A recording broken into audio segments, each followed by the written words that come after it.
Hello again. I hope you're doing well. Week 3, Session 3 is about Ernest Hemingway, but more importantly about the schools of literary criticism. What are the schools of literary criticism? Good Lord, I've tried to move. I've moved, so there's a little bit of a different thing going on here.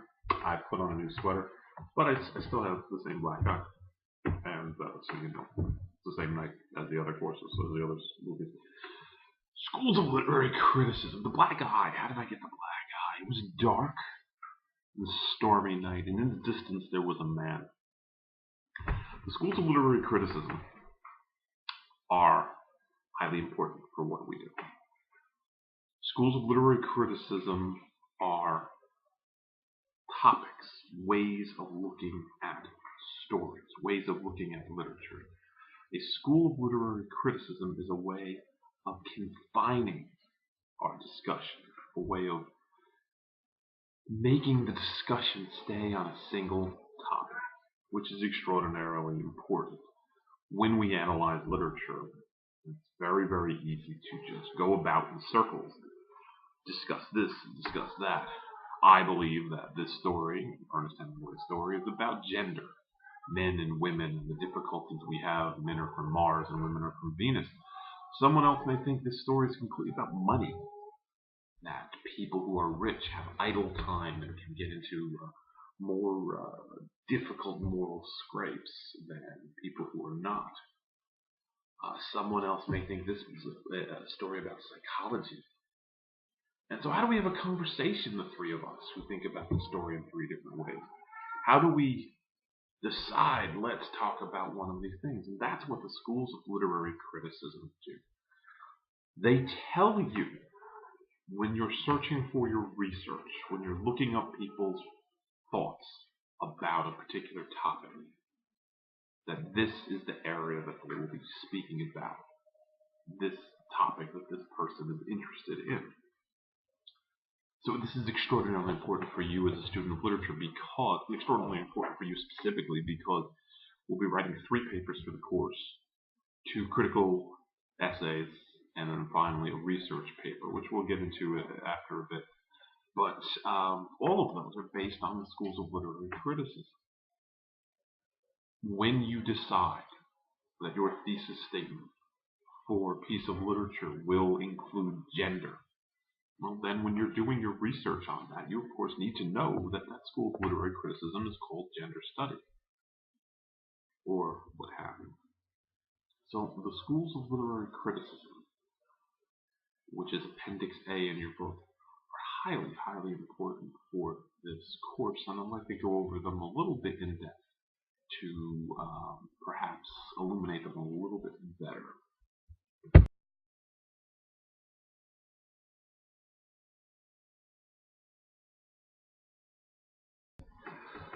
So, the schools of literary criticism.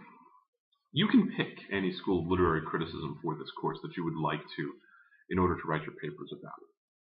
You're going to, for all of your papers in this course, do essentially the same task, which is to take something that you read and use one of the schools of literary criticism to analyze it. And so, in order to understand what that actually means, let's go through them. There will be 3 schools which I highly recommend you stick to, at least early on, because they're the simplest. They're going to make your paper come together better, and it's going to be more fun. The first school of literary criticism is gender study, and gender study is about boys and girls. Boys and girls and all those fun things that happen out here in the world. And so what we look at in gender study is how both genders are treated, how both genders interact, and what that can mean into literature. It used to be feminism. Feminism was very important and is still very important. And that was the idea of looking at literature and how it affects women in our culture by representation of women in characters, representation of women authors. But what happened was, as feminists went through their study and wave after wave of feminism worked in our culture, many feminists found that they had children, and those children were sometimes male. and those male children had just as much gender issue as female children, and that it's a holistic thing. In order for one gender to be marginalized, to be suppressed, well, that requires someone to teach someone to be a suppressor. And so, with every boy having a mother in these cases, it becomes a very intricate and interlaced process. And it's not something that we deal with in this course too much. Sociology and gender study and things like that are very interesting. But when we do look at these things and how interesting they can be, we can look at any story as far as how it will affect us in terms of gender. This week we're reading Hemingway's Hills Like White Elephants, which is a story that's very much about gender. There are two characters, a male character and a female character, and they're having a discussion. Their discussion seems mysterious to us until we recognize that, spoiler, they are discussing abortion. Clearly, the woman in the story is pregnant and is uncertain whether she wants to get an abortion. The male in the story wants her to get an abortion. And so, in reading that story and looking at how he uses his words to try to persuade, cajole, bully, whatever you think, and how she reacts to them, it's entirely about how gender interaction works. And so if you were to write a paper that analyzed how, let's say, the male character in Hemingway's Hills Like White Elephants tries to use power to control the female character, well, there you go. That's a gender study paper right there. And so there's that. Next week we're going to be reading Edgar Allan Poe. Next session, we're going to be reading Edgar Allan Poe's Cask of Amontillado. That story has only male characters, only two characters, and they're both male. And one might say, well, how does that have anything to do with gender study? Well, how men treat men is also gender study. The idea that men feel that in order to gain respect, they have to use violence or aggressiveness is a gender study question. And so we're going to be looking at things like that in gender study, how women treat women, how men treat men, expectations, why do we give our daughters Barbie and our sons G.I. Joe, things like that. So this is a very fruitful and ripe area to write your papers about. And a portion of the papers that I get every semester are about gender study. So I invite you to read this portion of it and keep looking and thinking about how are the genders being treated here. Is to come away from the story, is what we're looking at something that we should be thinking about in terms of our gender and how we interact with our gender.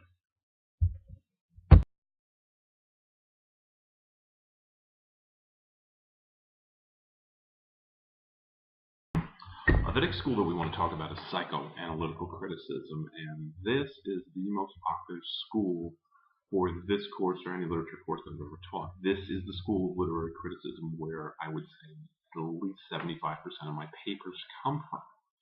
There's a very good reason for it. It's easiest, and in many cases well, I don't know that it's easiest, but it certainly can be easier than other schools. And in many cases, it is something that many students are also working with. Many students in college are looking at careers in nursing, education, criminal justice. These are all schools that use psychology. We all love psychology. We all love to psychoanalyze our friends. What's wrong with Sally? Why is she so weird? What's wrong with Bobby? He's a violent guy. And so we look at these things and we say, oh, this is fun. It's fun to do. And so that's what the school of psychoanalytical criticism does. It asks you to take modern psychology and apply what you know about modern psychology to characters and authors in our stories. And it's that simple.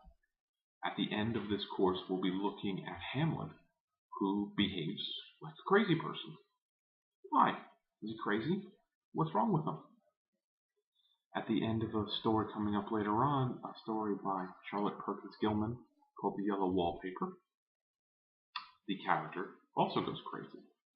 Why? And what's wrong with her? What's specifically wrong with her? These are the questions that a psychoanalytical paper would look for.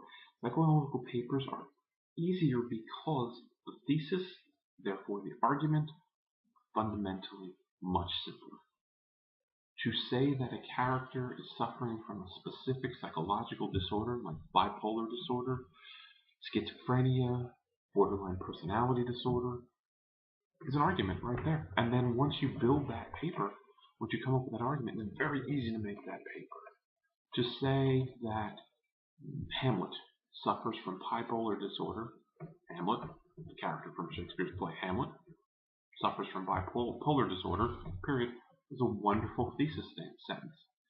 And for an essay that we're going to write on any of the essays that we're going to write, once we have a thesis sentence, we're almost all the way there. An essay that uses psychoanalytical criticism builds itself. The first paragraph of any essay is, of course, an introduction, and the close of that essay should be a thesis statement, argument that that paper is going to make. Close of the first paragraph should be the thesis statement, and that should be an argument that that paper is going to make. If you're going to use psychoanalytical criticism, the argument is, what is wrong with this person? So if we go with Hamlet suffers from bipolar disorder, period, we have a wonderful argument, or the beginning of an argument built.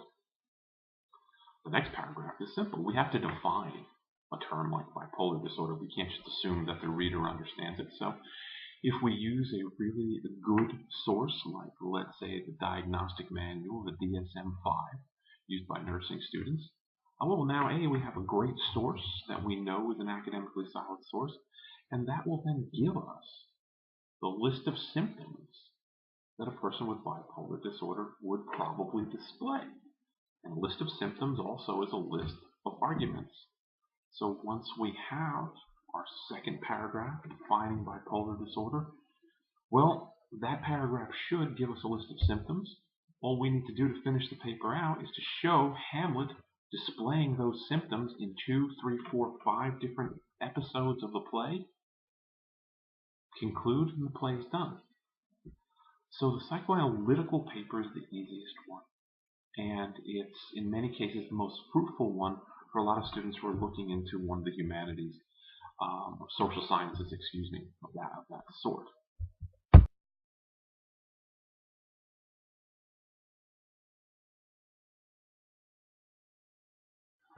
My favorite school of literary criticism is called semiotics, and it's better known as symbolism.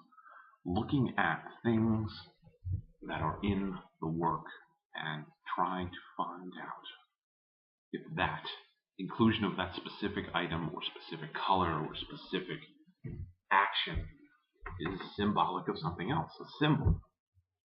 A symbol is something that represents something else. It's that easy and that difficult.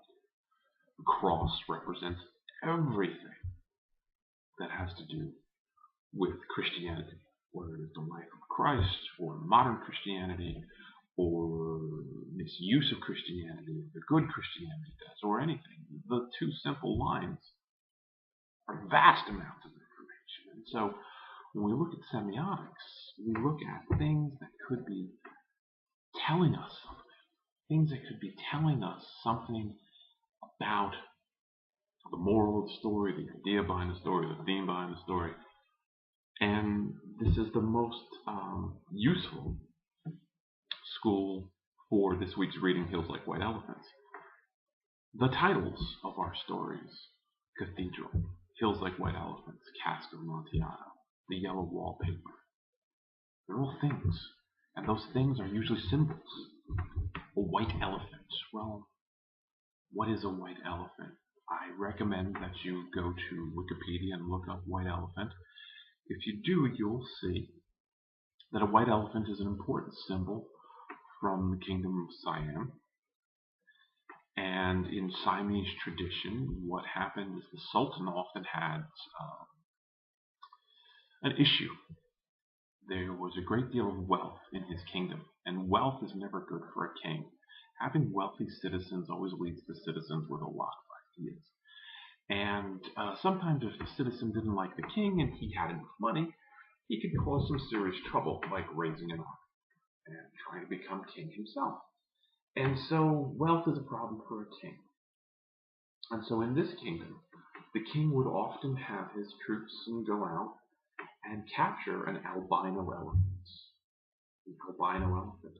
And then he would present these albino elephants to people who were part of his kingdom, who made a lot of money, who had a lot of money. And so, why? Well, keeping an albino elephant alive is a difficult task. An elephant that has a skin problem, that can get skin infections, is a very, very expensive gift. The sort of gift that if someone gave you, you'd be thrilled to get initially, but then finding out that it costs you so much money to maintain, you'd be in a lot of trouble. Perhaps someday you'll win the lottery, and you may win just enough money to buy the dream home that you always wanted.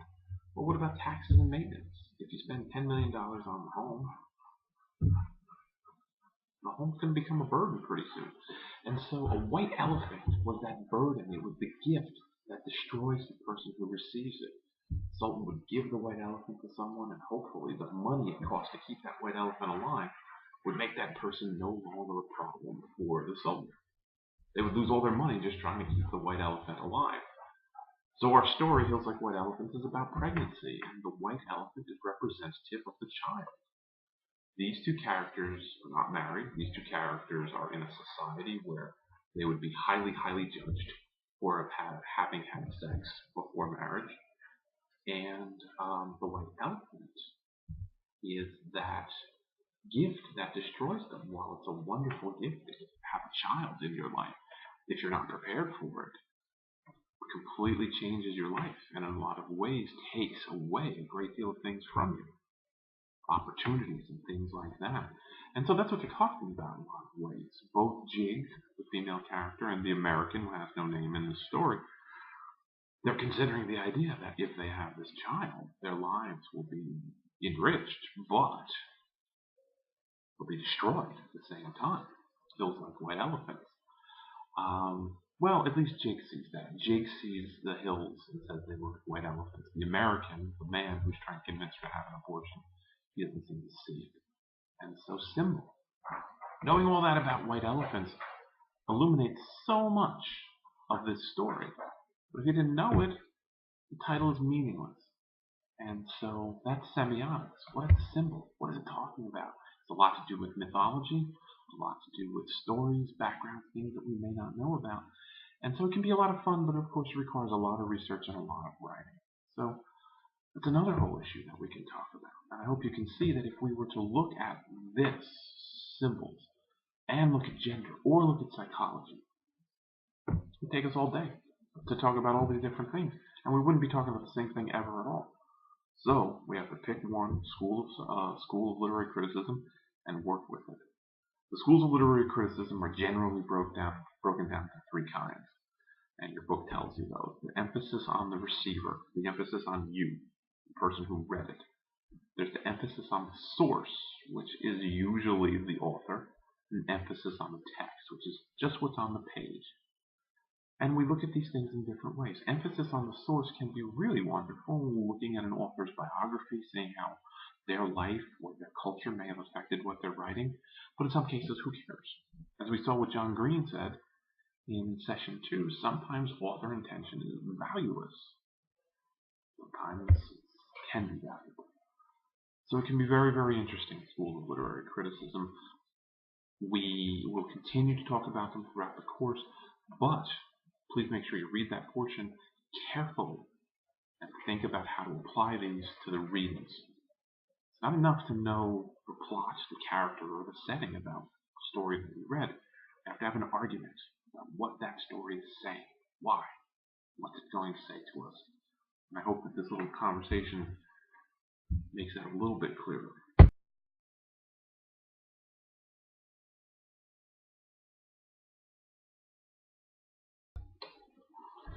So we talked a little bit about it, but this week we're going to be reading Hemingway's Hills Like White Elephants. And in Hills Like White Elephants, what we're looking at here is an amazing story that's cut down and narrowed down into almost nothing. Hemingway's known as an iceberg theory writer, meaning that Hemingway would write a story and then take out everything he could take out of that story until it almost made no sense. And probably in your first reading of this, you didn't pick up that the story's about abortion, and that's the idea here, is that these characters are talking about abortion, they're considering abortion, which we've already talked about here. And so Hemingway is a Nobel Prize winning author from the 20th century. He lived up until about 1964 and born in the early 1900s, and he's well regarded, or was well regarded for a very long time as an American writer. These days, not so much, not as much, because there's a lot of people who believe Hemingway is misogynistic. Misogyny, the hatred of women. And there's an argument to be made about that. I'm not sure that I would agree with it, but there are certainly some books where his treatment of his female characters are less than kind. And one has to ask oneself, when we read an author who treats a gender poorly, whether it's male or female, is that the author's ideas and the author's voice, or is there art there? Is there a reason for that? You know, when we read Poe next week, the characters will murder each other. Does that mean that Poe is a murderer? I don't think so. And so there's something to always think about with that.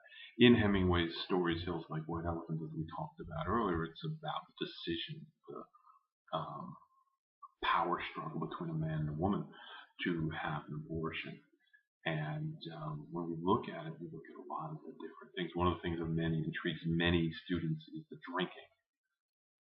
She's pregnant, she's drinking beer, and she's drinking, he suggests they have something called Anis del Toro. Anis del Toro is, of course, the blood of the bull. That's the alcohol. And it's an anisette. And if we were to look that up, we would understand that anisettes and the things that made anisettes are also used to induce miscarriage. And so there's a large portion of hints and themes here. When the American, the male, says, let's try this Anis del Toro, does he know that he's attempting to essentially poison her? Does she know that she's being given a drink that will induce a miscarriage? There's a great deal of symbolism going on with the blood of the bull there too. So this is a highly rich story symbolically, and I invite you to think about it and maybe look at some other Hemingway as we go through. We won't be reading anything else by Hemingway, but Hemingway's stories are in many cases well known by students. Many students had to read The Old Man and the Sea at high school level. So I hope you enjoyed the story, and please email me, call me with any concerns or problems.